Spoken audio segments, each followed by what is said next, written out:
Welcome to the Thriving Farmer Podcast. I'm your host, Michael Kilpatrick.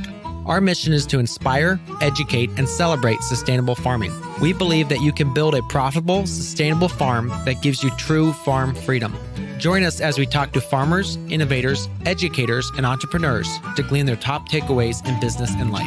Well, hello there again, Thriving Farmers. So today's episode is with Eric from GroCycle. Now, Eric actually lives in England. He's from the Netherlands, and he didn't get started farming till later in life. He actually started out in the oil industry with a shirt and tie going downtown, as he says, and took a permaculture course. They spent a couple years, he and his wife, traveling around, visiting different farms, woofing, and fell in love with mushrooms. And so that's why they started a mushroom farm with his partner, Adam, who actually had been farming before that.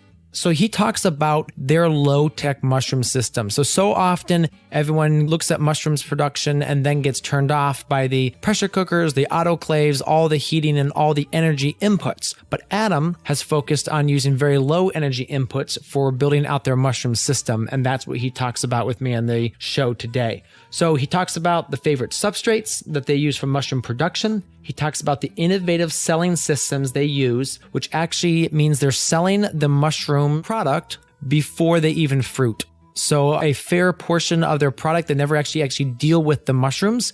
They're just selling the fruiting blocks through mail order and also to restaurants which want to fruit them themselves. So very cool, innovative system for that. He also talks about the innovative strategies they're using for marketing. Exactly. So they actually have a display in a local museum of how their mushroom operation works, which is actually driving a lot of traffic to their website, where they have spent a lot of time optimizing that to sell the blocks. And they also have a team now that helps them with their mushrooms. As this business has grown, and they've actually moved more into education because they've had people coming from all over Europe to learn how they do mushrooms. They've moved more into the education side. Now they talk about managing a team and the strategies that they use to make the mushroom operation work very seamlessly and smoothly for them. So join me in welcoming Eric to the podcast. Welcome to the podcast. Thanks for having me. So can you give us a little bit of an overview of your farming operation? Yes, of course. So what we do is we specialize in mushroom farming, but it's in a different sort of setup, and I'll come back to that later on. But it's quite a diverse operation that we ended up with. So what we do is we produce a lot of substrate, and then we fruit the substrate ourselves. So the substrate is the growing medium for the mushrooms. And then we fruit them ourselves, or we send them to a list of restaurants and hotels that we supply, or we package them as grow kits for people to enjoy at home. So it's quite a diverse operation. Interesting. So you're saying that you actually send the blocks right to the restaurants and they fruit them themselves? Yes, exactly. Yeah, we were lucky enough. I'm not sure if you're familiar with the concept of kitchen gardens, for instance. Mm-hmm. There's a hotel chain here in the UK where we're based, and they put a lot of value on the provenance of their food. So the whole ethos for them is based around the kitchen gardeners need to have touched everything they use in their restaurants. And they were a bit stumped when that came to the mushrooms, so they looked for our help. And ever since, so we've been supplying them for years now. So we make the blocks here, and they do the fruiting part of the mushrooms. So the mushroom cultivation essentially comes in 3 stages. So you do the mixing, you do the incubation, where you give them time to feast on the nutrients that you've given them. And then finally, there's the exciting part of the fruiting. We do is we fruit only part of what we produce, and we sell all of what we produce in terms of substrate. Oh, very cool. All right. So we're going to have to dive into this a little bit deeper in a bit, but let's talk about your background. How did you get started farming? Yes, possibly one of the most roundabout ways.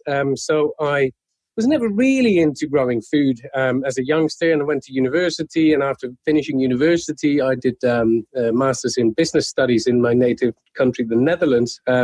And then it was all down the sort of big career route. So I ended up working for big oil. So it was all very exciting back then, of course. You know, you get suited and booted and you go to a lovely office in the middle of town, and really exciting. But the excitement quickly wore off. I think it suits a lot of people. It just didn't suit me. It was fairly similar for my wife, who was a magazine editor, and we decided to up sticks, basically, and we went traveling.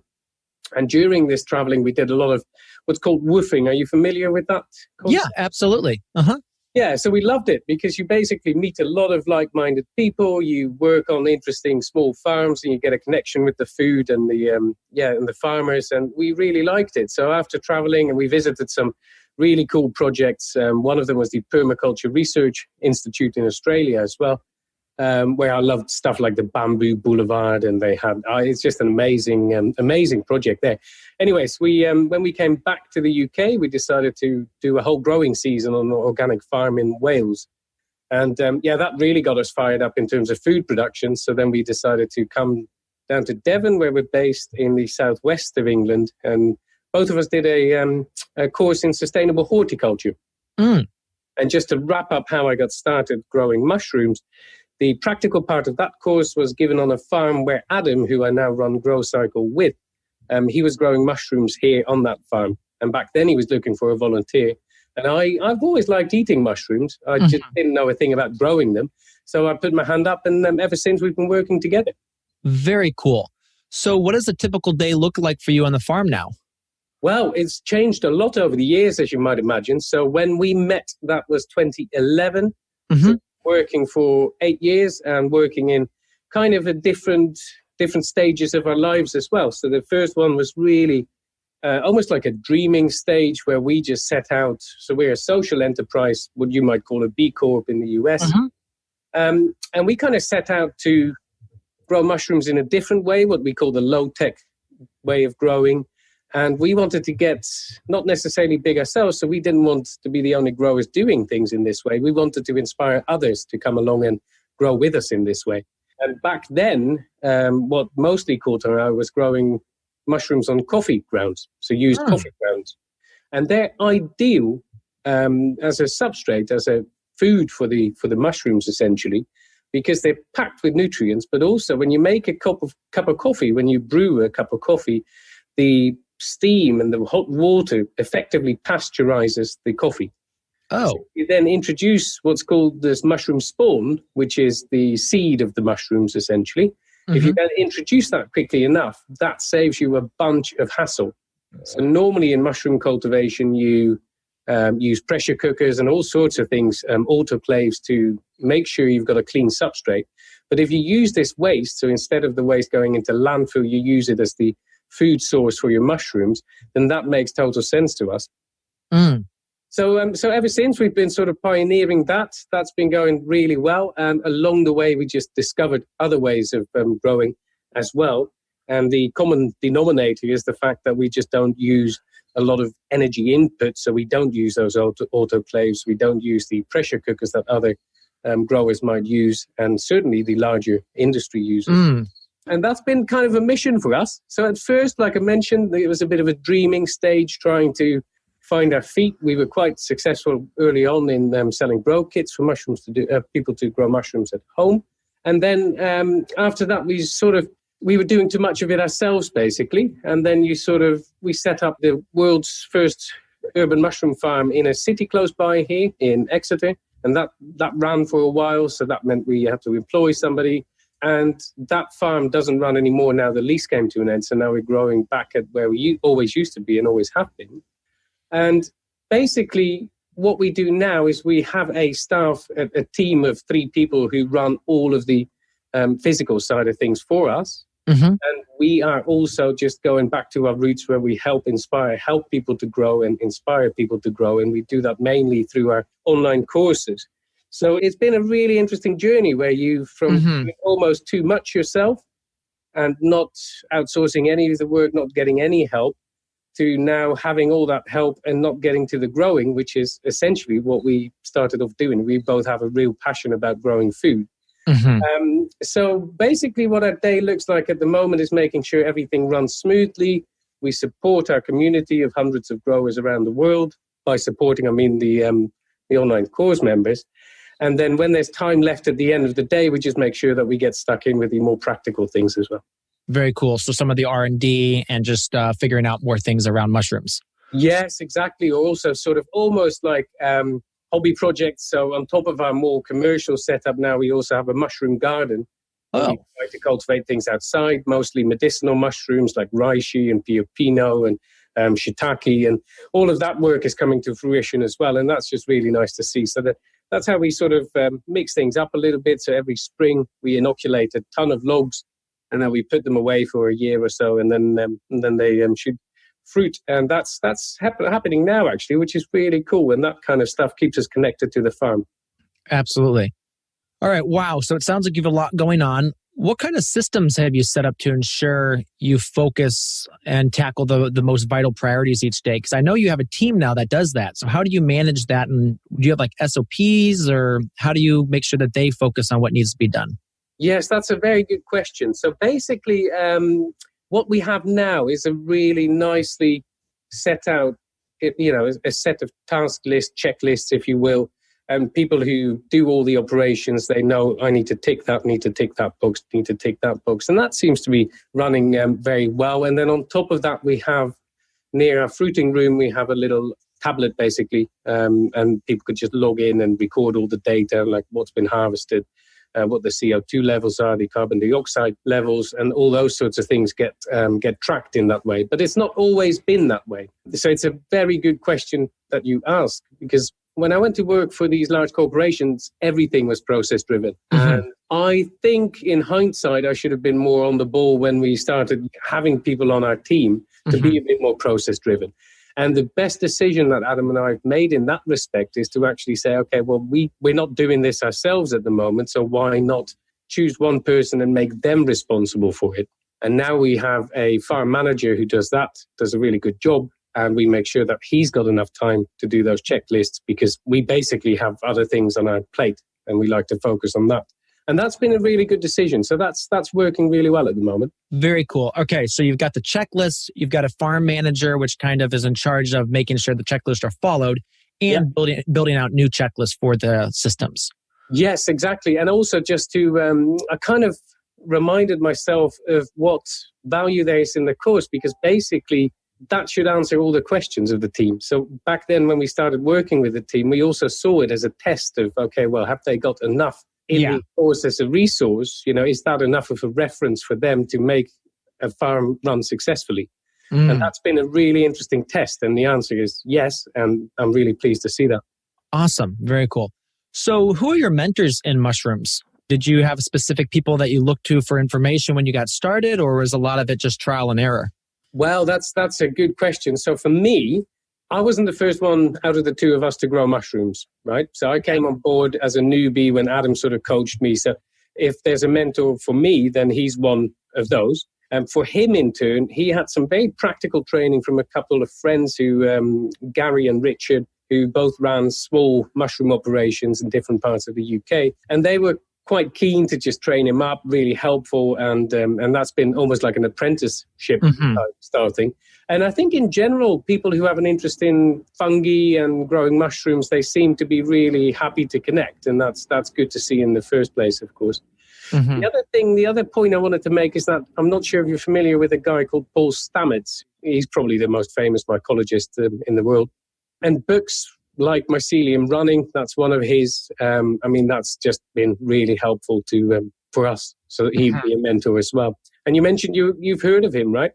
Oh, yeah. Actually, he just came across my desk yesterday. Someone had sent me an interview with him.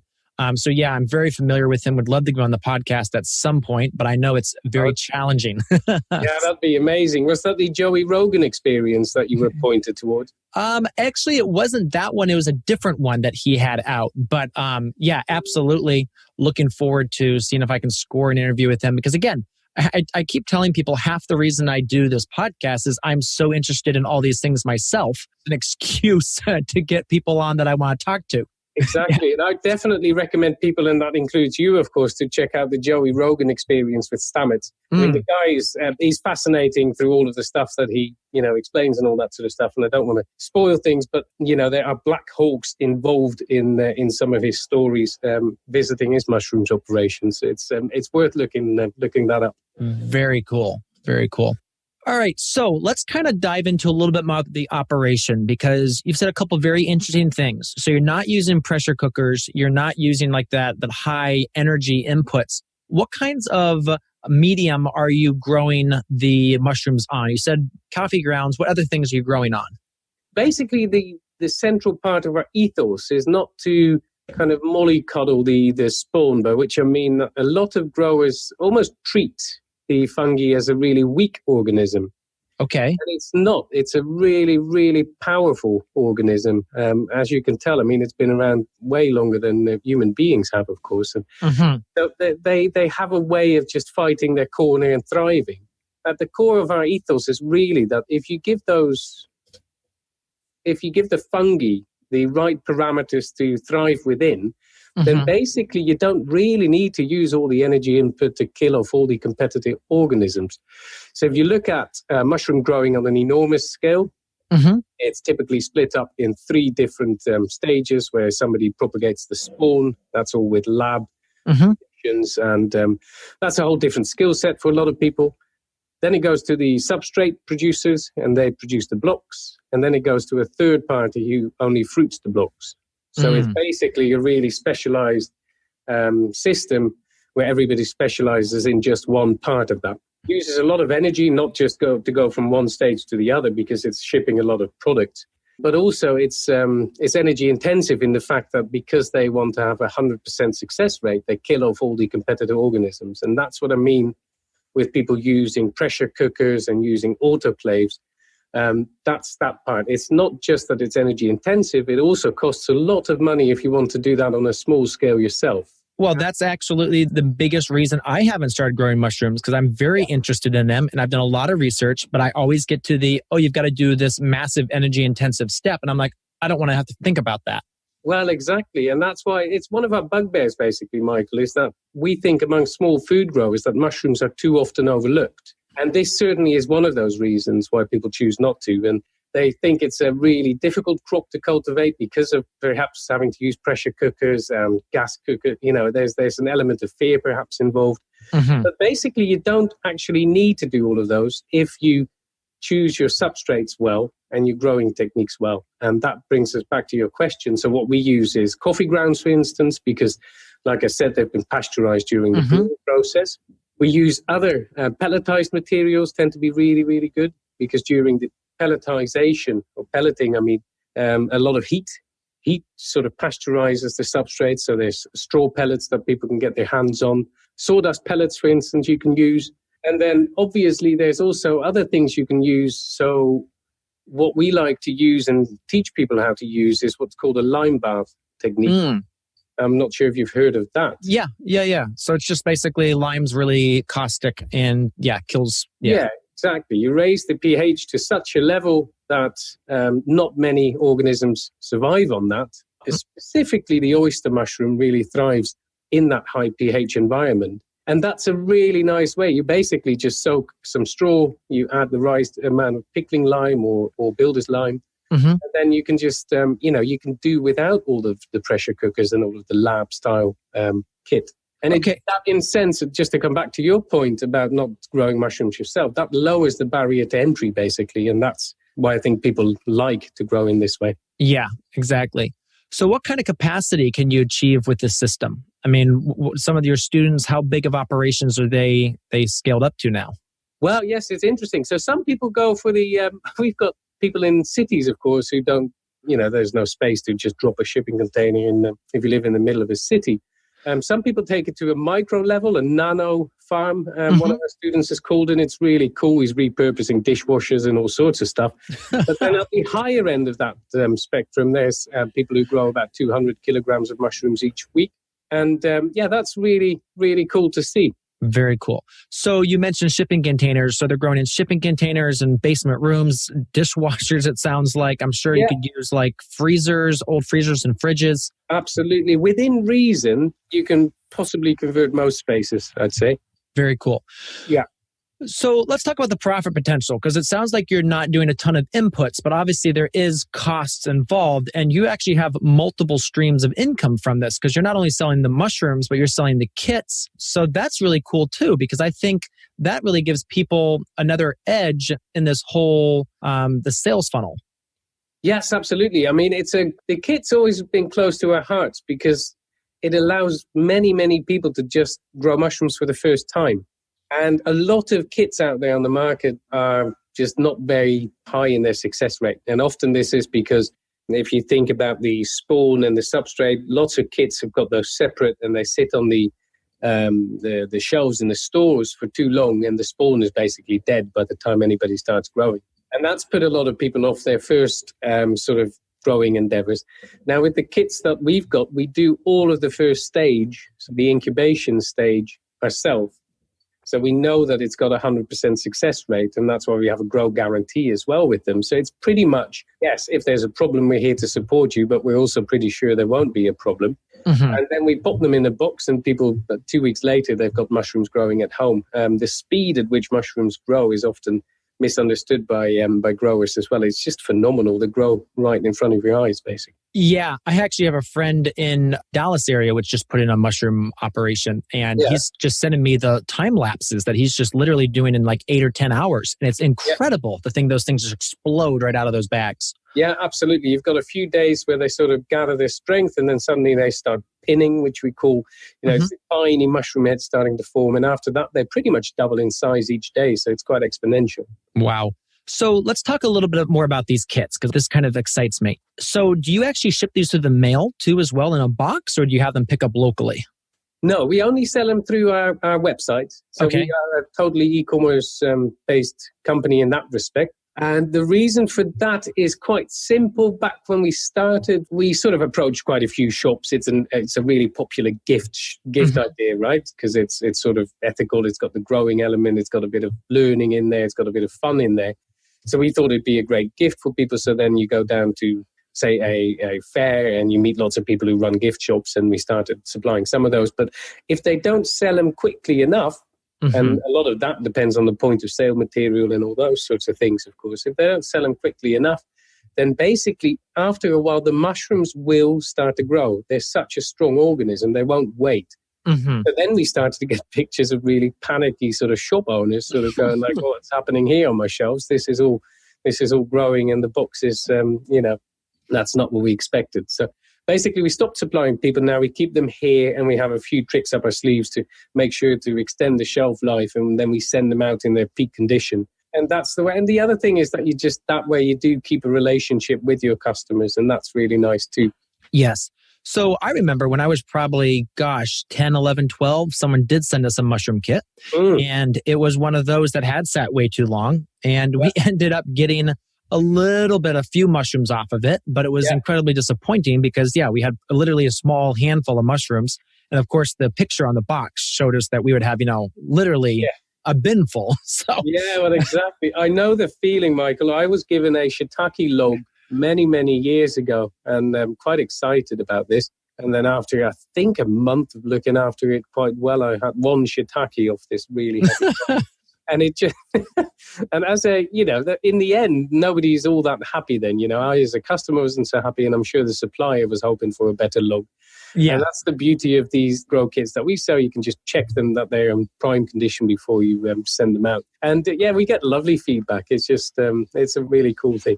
Gotcha. And with that, I'd like to stop here and take a quick break. In a minute, we'll be back with Eric from GroCycle. Hey there, hope you've been enjoying my episode so far with Eric. Now, Eric has shared with me that they get so many questions about their mushroom production that they have put together a free 34-page ebook all about their low-tech mushroom production that is yours for free.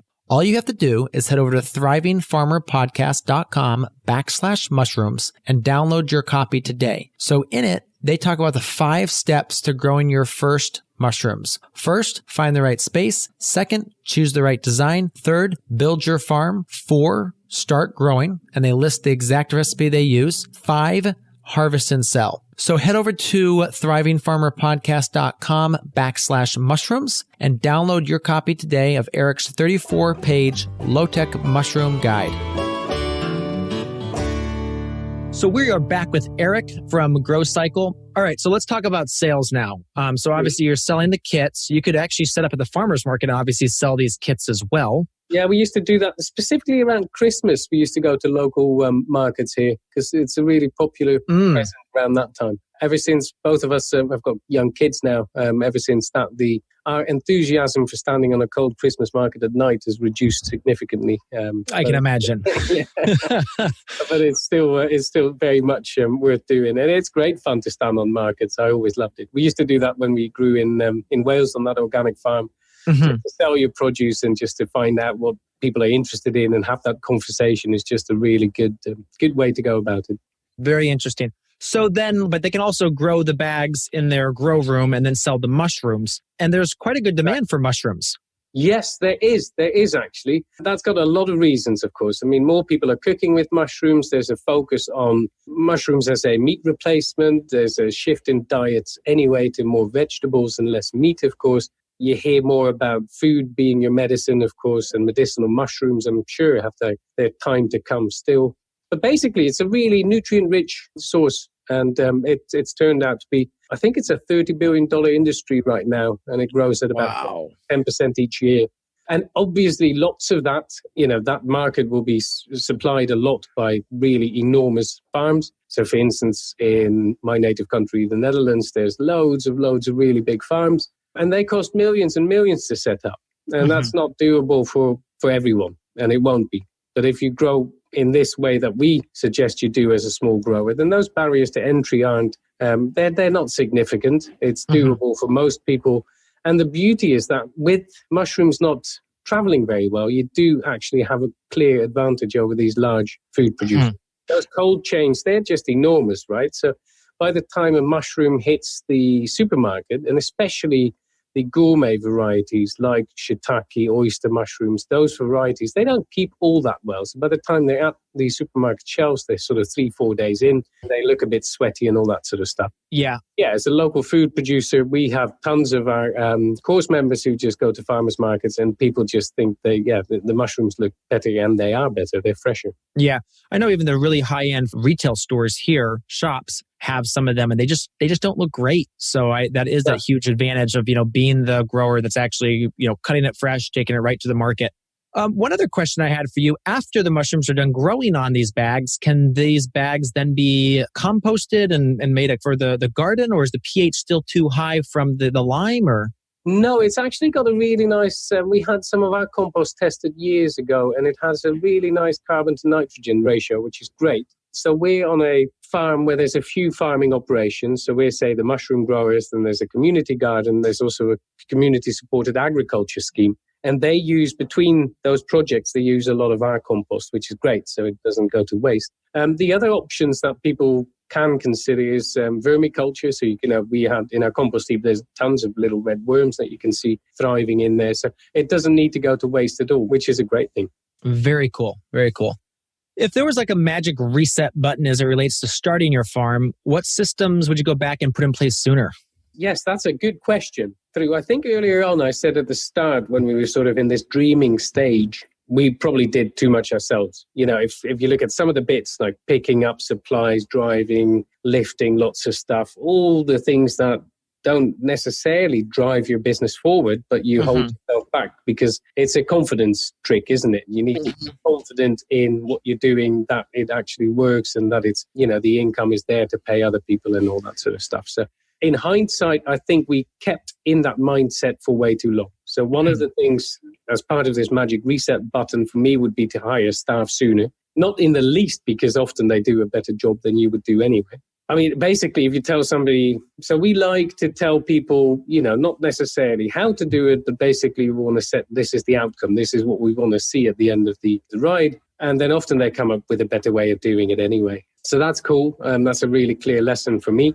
And another lesson, I think, for us both is at some point, so we've set up quite a few different farms now, in part for ourselves and in part as part of consultancy projects. And certainly the first urban farm that we designed, we fell foul of basically using a spreadsheet to plan everything and kind of losing track of, well, is that actually possible between 2 people or even 3 people to pull off? And the reason there was quite simple, because it was an exciting time. We were sort of in this dream stage still, and we found in the middle of a city, Exeter, we were given by a large landlord, we were given access to a floor that was just way bigger than anything that we were thinking of ever using. And instead of us just thinking, hang on, what do we want to Do we want to showcase here, or do we want to go for maximum output? What is it we're doing? Instead of asking those questions, I think we just worked out what the biggest fruiting room is that we can build in there. And I think we were looking at something like, okay, that needs to be 200 or 250 kilograms of mushrooms each week. And in hindsight, just to cut that story a bit shorter, I think we were just too much into planning mode. Like, sure, we can do that. And I think it's important to hold yourself back from that and find your feet first and not to plan to a large scale straight away. So make sure that you grow, but you're doing controlled growth and thought out growth, because otherwise you just won't be able to manage it. Well, exactly that. And also just to make sure that you don't, I mean, if you think about it, if you sit down with a spreadsheet and you say, yes, I can do, I've got time, I'll grow 200 kilograms of mushrooms each week. And then you work it all through and you think, okay, well, that's going to make me $40,000 a year or whatever number comes out in your local environment. I mean, you set yourself up for disappointment straight away if that doesn't materialize. So I think it's a much better way to go about it is just to find your feet, get customers, get confidence going and get some successes and then perhaps go into something else. But that also leads me to something that's another lesson basically is you don't just want to look at scaling up and then paying other people and all that sort of stuff. You want to look at higher margin products as well. So that for us is not just the grow kit. It always, right from day one, we used to provide training days here on the farm where we're based. And then people started to travel in from further afield. So we're in the southwest of England, but people came over. They flew in from Norway, from France, from Eastern Europe. And we just thought, well, hang on, we're trying to do something that's sustainable in terms of growing. And that's how we ended up doing an online course, because we wanted to stop people from traveling. That sort of, without us actually realizing, that sort of opened the door. This is quite a few years back. This is 2015 when we started doing that. That kind of opened the door to other things that we're doing now within that community as well. And that's really cool for us. It's just lovely to see that community grow and lots of other people are sort of following in those footsteps. And it's different. The setup is different for everybody else, but this has worked well for us. I was just thinking of your question with the reset button. I think one thing is that's really important and has become an issue for us, a few times over in the past, nearly decade now.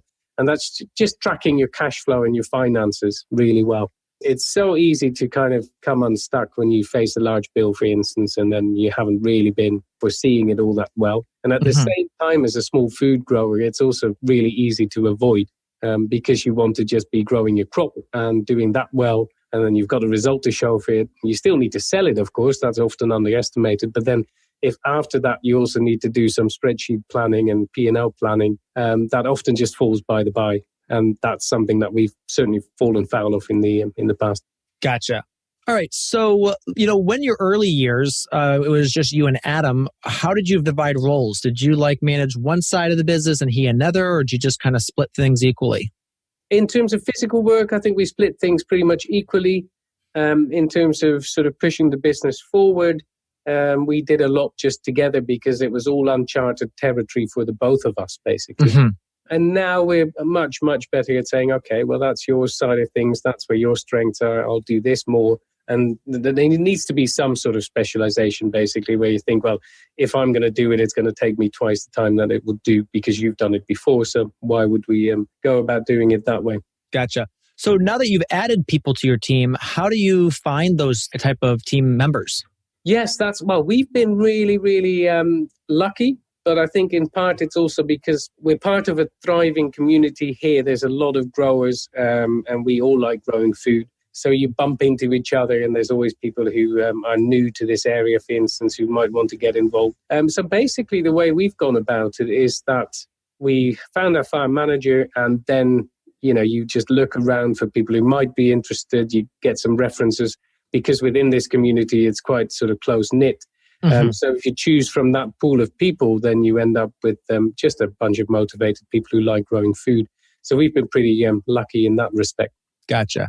Talk to us about your marketing, because you said you sell a lot of these kits. You have the website for this. You also sell the mushrooms. How do you sell all those mushrooms? Yes. So what we do mainly with the fresh mushrooms is we sell them to local restaurants here. And I think I also mentioned to you that we supply a chain of hotels and their kitchen gardens And basically that chain of hotels is called the Pig Hotels. They found us through our website. So what we try to do with our website is enthuse people for the joys of growing mushrooms. We give lots of information to them in the form of blogs, and our website is doing well in that respect. So that's landed us that particular customer, which we're really pleased about.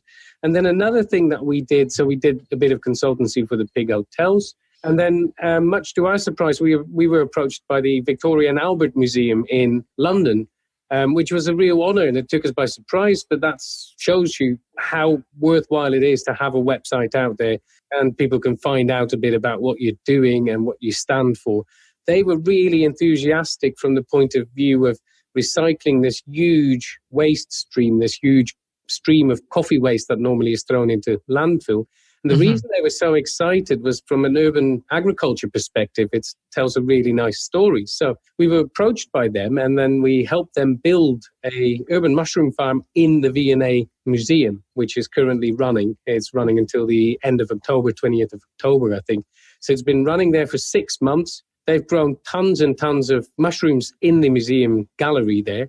Normally, they try and stop things from growing, of course. In the Yes. This is just really, really cool. So it's shown a lot of people what is possible with thinking differently about waste streams. So we recycle their coffee waste, we send them back to substrate, and they fruit them in a fruiting room right in the museum there, which is really exciting. Yeah, that's phenomenal. So your promotion then, it's driving people to the website. You've done this in the museum there. And do you do like a Facebook page and Instagram as well? Or has it just been focused on the website? No, we've got quite a lively Facebook page. We've got a bunch of people following us. And for the course members, we've got a private Facebook group because it's a tremendous resource for people to use as well. And it also is really cool to see, Michael, when people have got a joint interest, when they want to support each other and share lessons and stuff. It's just really cool to see because we don't need to drive that thing. It's just all the people who want to be growing together and sharing experiences, which is really cool. We've had, for instance, somebody from New York offering to send a particular timer to somebody in Australia, and all of that is sort of going without our interference. It's just people being good people, basically. Yeah, and I think that's absolutely what we love about our business is just the communities that we've created. You know, we have one course right now that's about lettuce production. We've got people from all over the world, and it's just so cool to see people from Australia saying, hey, this is what's working for me right now. And people from Alabama saying, hey, I'm struggling with this. And seeing the dozens of comments of just like how, again, as you said, that community of being good people and sharing with one another of how to grow better. Yes, exactly. I mean, it's almost a bit about taking back a little bit of power, isn't it? Instead of big agriculture just taking away our capacity to grow food ourselves, just to grow your own food is really rewarding. And then for you and I, in turn, to help people grow their own food, I mean, that's really special. Absolutely. All right. So let's talk a little bit about new farmers, because I know you've worked with a lot of them as with the course and just in general over the years with the workshops and such. What do you think is the biggest mistake that you see beginning farmers making? The same one that we did, and I'd call it spreadsheet planning, basically. Then just going, okay, cool, I can do this, I've got this.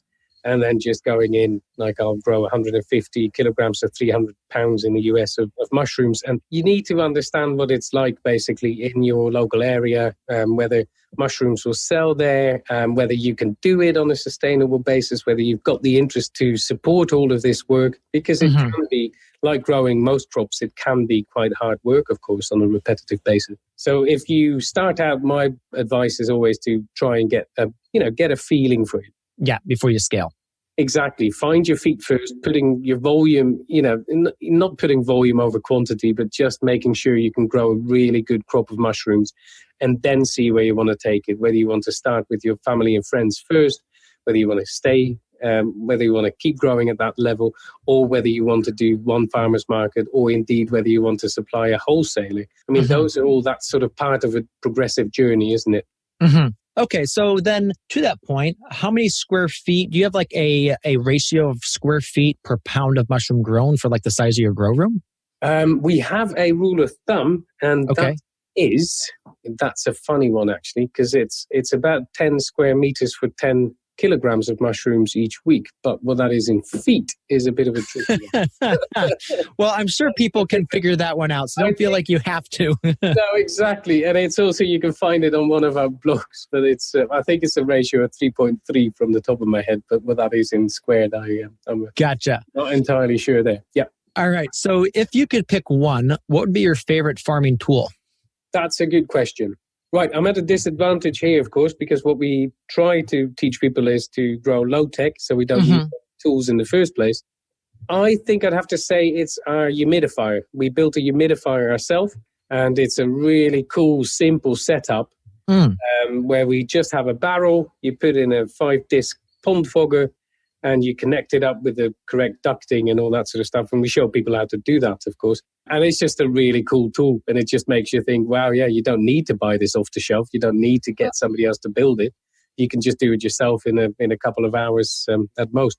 Oh, very cool. Oh my gosh, that is so simple. And I know exactly how I can picture exactly how that would work. And you're right. It saves you so much money. Yes, absolutely. And it means that if you come across a problem or whatever, you'd know all about it, basically. You don't need to go to an electrician, or you don't need to go back to a company or whatever. It's just, so I've loved working on that one. And Eric, you have a ebook that people can download about mushrooms. Tell us a little bit about the ebook. Yes, it's turned out to be a really, really useful tool in, just to go back to our chat, the start of our chat when I said we want to inspire people. So if you want to find out more about what you need to set up your own low-tech mushroom farm, I'd highly recommend starting with this ebook. It's a book that we pulled together with some clear sort of lessons. There's some real good value and tips there. So that would be an amazing starting point for anybody considering this. Yeah. And we have actually linked that in the show notes. So if you go to thrivingfarmerpodcast.com / it's going to be simple, mushrooms. So thrivingfarmerpodcast.com / mushrooms. You'll find all that information there. We'll link to your site, link to that e-guide so they can go ahead and download that. And again, obviously there will be all the different things you've mentioned during the episode as well. I'm assuming we can find a link to that museum and the exhibit there. Yes, if you can't see it there, then you can certainly see it on YouTube. And soon enough, we'll be opening our own channel on YouTube, and we'll have a little film that shows the whole process with the Victoria and Albert Museum from our side, from the first planning meeting to the first visit there. And it's really, that's been a really fun project to work on, Michael. Eric, I thank you so much for coming on and sharing your expertise. This has got me highly excited again about mushrooms because now I think I can actually go do it. So again, if you guys do want to get more research, find more out about Eric and his company GroCycle, go to thrivingfarmerpodcast.com / mushrooms, and you'll be able to download everything right there.